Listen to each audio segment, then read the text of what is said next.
Estamos con este fantástico libro, Aprendiendo a decir adiós, de Marcelo Ridner, y a ver qué nos dice en la página 49. Dice: ¿por qué sufren los buenos? Dice: ¿por qué las cosas malas les pasa a la gente buena? ¿Por qué, si hay un Dios en el mundo, hay tanto sufrimiento, tanta injusticia? Tal vez no haya lugar en todo el mundo en donde esta pregunta se deba hacer tanto como en la Ciudad de México, debido a la terrible tragedia ocurrida aquí hace 2 meses y todo el dolor, muerte y sufrimiento que causó, y porque muchos recuerdan que hace casi exactamente un año ocurrió otro gran desastre que llevó cientos de vidas. Dice que se llevó cientos de vidas. ¿Cómo puede suceder tales cosas en el mundo de Dios? Porque a los niños y las personas buenas y piadosas, los hombres y las mujeres, tienen que morir así. Durante muchos años me enfrenté a esta pregunta como rabino en una congregación en Boston, en Estados Unidos. Estaba satisfecho, pues sabría que aun cuando no podía entender el sentido de lo que sucedía en el mundo, Dios sí podía entenderlo. Me dije a mí mismo que Dios tenía sus razones y sus maneras para comprender las cosas que le sucedían a sus hijos en la tierra.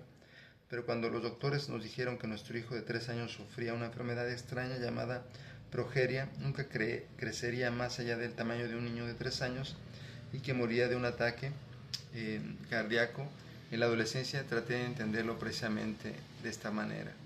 Dice: trataba de reconfortarme con las mismas palabras que solía yo decirle a los miembros de mi congregación. Me di cuenta de que no eran reconfortantes. Gente bien intencionada se sentaba con nosotros y trataba de ayudarnos diciendo las cosas piadosas y usuales que suelen decir. Nos decían: si son personas religiosas, no deben cuestionarse los modos de Dios, se aceptan con fe. Pero yo estaba lleno de preguntas, dolor, ira y confusión, y no quería que me dijeran que no tenía derecho a cuestionar lo que le estaba sucediendo a mi familia. Nos dijeron: es precisamente porque son tan fuertes en su fe que Dios los está probando de esta manera. Él sabe que ustedes pasarán las pruebas y serán suficientes fuertes para ser inspiración para muchas otras familias. Dice: todo lo que yo podía pensar en este momento era: desearía ser menos religioso en este momento. Que Dios haga un ejemplo con alguien más y me permita a mí tener un hijo sano. Ninguna de las sugerencias me hacía sentir mejor. Todas estaban hechas no con la intención de reconfortarnos a mi esposa y a mí, sino para entender y justificar a Dios, para decirnos que no tenemos ni razón ni derecho de enojarnos, porque indudablemente Dios tenía buenas razones para enviarnos este sufrimiento. Y me gustaría pensar que si pudiese pedirle su opinión a Dios, me diría: olvídate de mí y de mi reputación. Yo puedo cuidarme a mí mismo, pero no puedes traerme paz y resignación a mí, a mis lastimados hijos en la tierra. Dice: la conclusión a la cual llegué, como lo señaló más ampliamente en mi libro, cuando las cosas malas le pasan a las personas buenas, es que todo lo que sucede en el mundo es voluntad de Dios. ¿Qué clase de Dios quiere niños enfermos y muertos? ¿Qué clase de Dios quiere múltiples familias enterradas vivas después de un gran terremoto? ¿Cómo puede alguien decir que las personas que sufren y mueren en este mundo son hacedoras del mal y que se merecen lo que les sucede? Y si no lo merecen, ¿por qué insistimos en enseñar que un Dios justo hace que esto les suceda? Si me fuerzan a elegir, cuando veo todas las terribles cosas que suceden a nuestro alrededor, entre un Dios que no es bueno ni justo, o entre un tipo de Dios bueno y justo que no es todopoderoso, que controla algunas cosas pero no otras, ¿cuál es la respuesta más religiosa? ¿Cuál sería el mayor valor religioso? ¿Acaso ser tan poderoso que pueda uno romper las reglas y hacer cosas malas sin que nadie nos detenga? ¿Es el tipo de Dios que adoramos? ¿O estar totalmente dedicados a la bondad, al bien y a la justicia, aun cuando no siempre puedes hacer que sean una realidad? Esto es lo que está preguntando Marcelo.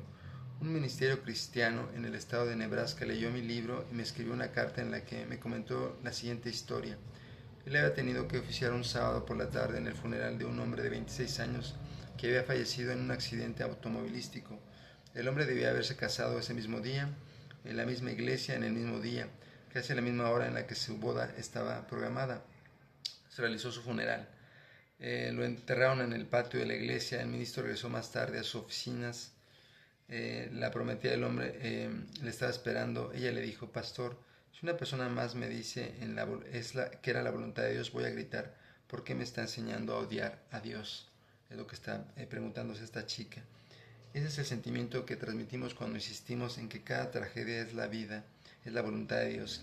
Enseñamos a la gente a odiarse a sí mismos por merecerlo o odiar a Dios por hacerlo cuando no se lo merece. ¿Qué hace que sucedan estas cosas? ¿Qué es lo que podría causar que algo suceda si Dios no lo quería? Algunas veces creo que las cosas malas le suceden a la gente buena porque las leyes de la naturaleza no distinguen entre una persona buena y una mala. Una roca que cae no tiene modo de saber sobre quién lo va a hacer. ¿Esa persona merece ser golpeada por una roca o no? Los gérmenes patológicos eh, no distinguen entre qué personas merecen estar enfermo y cuál no. Dice, y a tratar de cruzar, y si tratas de cruzar rápidamente una avenida muy transitada, el hecho de que seas una persona amable y que tengas una buena razón para cruzar apresuradamente no evitará que te atropelle un coche. Yo creo que Dios creó el mundo, pero que cuando lo hizo dejó una bendición que solo compartió con ustedes y conmigo, y en la habilidad para distinguir la diferencia entre el bien y el mal. Los seres humanos tienen esa capacidad, las rocas que caen y las balas no. Dice, no pueden aceptar la idea de que el temblor de septiembre de 1985 fuera un acto de Dios. Para mí fue un acto de la naturaleza, ciega y amoral. La naturaleza puede ser muy bella, aunque muy cruel, porque no tiene sentido del bien y del mal. Pero el esfuerzo de las personas de estar día y noche cavando en los escombros por si alguien pudiera estar todavía vivo debajo de ellos, sí es un acto de Dios. Que se caiga una criatura a una alberca y se ahogue no es un acto de Dios, pero la gente, los amigos y los vecinos acompañan a los desconsolados padres en su dolor y que lo hagan sentir bien y que no están solos, eso sí es un acto de Dios. Algunas veces las personas sufren porque los seres humanos tienen que ser libres para elegir si quieren ser buenos o malos. Debemos escoger si queremos utilizar nuestro tiempo e inteligencia para ayudar o para lastimar a otras personas. Dios nos deja libres para elegir, aun cuando Él sabe el peligro que representa para su mundo, porque sin esa elección no seríamos realmente humanos, seríamos robots, siempre elegimos en cada momento, en cada instante. Algunas veces utilizamos esa libertad erróneamente, lo usamos para lastimarnos a nosotros mismos, y cuando eso sucede, tengo que creer que Dios llora a pesar de que nosotros seamos los responsables. Entonces, ¿qué es lo que hace Dios si el mundo manda estos desastres como pruebas o castigos? Creo que hace tres cosas para ayudarnos. Primero, nos da leyes naturales que no cambian. Un día comprendemos que los temblores son naturales y no van a dejar de suceder. Dice, y entonces no tendremos que preguntarnos por qué permite Dios que sucedan estos temblores, estas situaciones. Curemos las enfermedades no rezándole a Dios para que nos mantenga a salvo, sino aplicando la inteligencia que Dios nos otorgó para resolver el problema hasta encontrar una cura. Pero más importante aún es que hace Dios por la gente que ha sido lastimada por la vida y que sabe que no se lo merece. En mi libro cito a un rabino jasídico del siglo XIX, el cual dijo en alguna ocasión, los seres humanos son el lenguaje de Dios.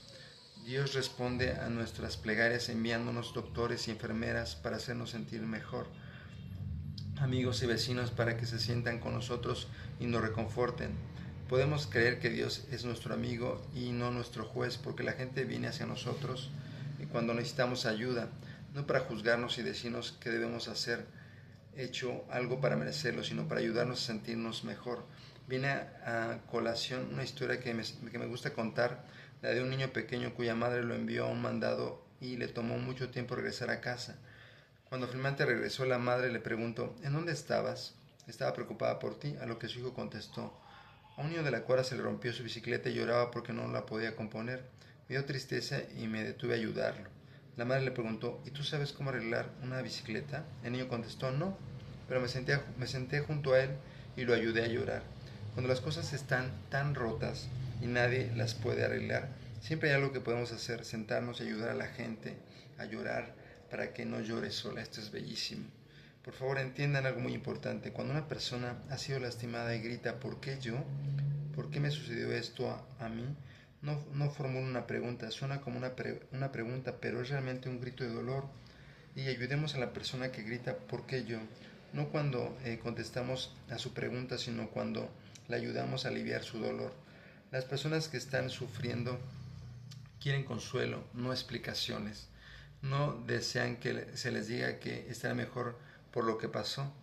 Dice que estará mejor por lo que pasó. Quieren sentirse seguros de que son buenas personas, que nos preocupamos por ellos, que no lo rechazaremos porque vemos su dolor como el castigo de Dios.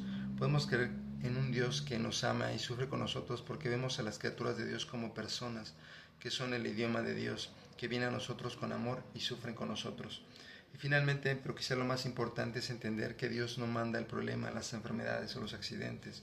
Dios nos manda la fuerza y la fe para sobrevivir a la enfermedad o al accidente. Más fuerza, más fe de la que nunca hemos tenido jamás. La pregunta real no es ¿por qué sufren los buenos? ¿Por qué? Es una pregunta que se enfoca hacia el pasado y mientras más tiempo nos sentemos a ver el pasado, más impotentes nos sentimos. Porque no importa lo listos que seamos y no importa los religiosos que seamos, no podemos cambiar el pasado. Es demasiado tarde, ya ha sucedido, así que en vez de preguntar por qué, de quién es la culpa, qué podría yo haber hecho diferente, hagamos la pregunta que mira hacia el futuro. ¿Qué hago ahora? ¿En dónde encuentro la fuerza y la esperanza para continuar? Y allí es donde entra Dios. Puedo creer que Dios en un mundo donde todas cosas terribles suceden a diario, porque continuamente veo a personas ordinarias haciendo cosas extraordinarias, veo a personas comunes hacerse súbitamente capaz de grandes actos de amor, valor y fuerza cuando tienen que hacerlo. Las personas que han leído mi libro o me han escuchado frecuentemente me preguntan si creo en milagros. Mi respuesta es sí, por supuesto que creo en milagros, pero únicamente creo en grandes milagros, no en los pequeños.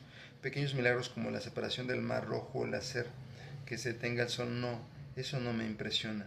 ¿Saben ustedes qué es realmente un milagro? Cuando las personas débiles se tornan fuertes, cuando las personas tímidas se hacen valientes, cuando los egoístas se vuelven generosos. Esto es un milagro, solamente Dios puede hacer que esto suceda. Cuando alguien a quien amas está muy enfermo y rezas para que se recupere, pero no sucede así y muere, dice que no hubo un milagro ahí. Te preguntas, o el milagro puede ser que el paciente sobreviva, sino que la familia sobreviva aún después de una tragedia como esa, que sobreviva su fe en Dios y en el mundo, tal vez sea ese el milagro. Cuando una persona ha sido seriamente lastimada por la vida, cuando todo lo que consideras precioso para ti es arrebatado, pero no te das por vencido y encuentras el valor para seguir viviendo aún en el mundo que parece injusto, ese es el milagro.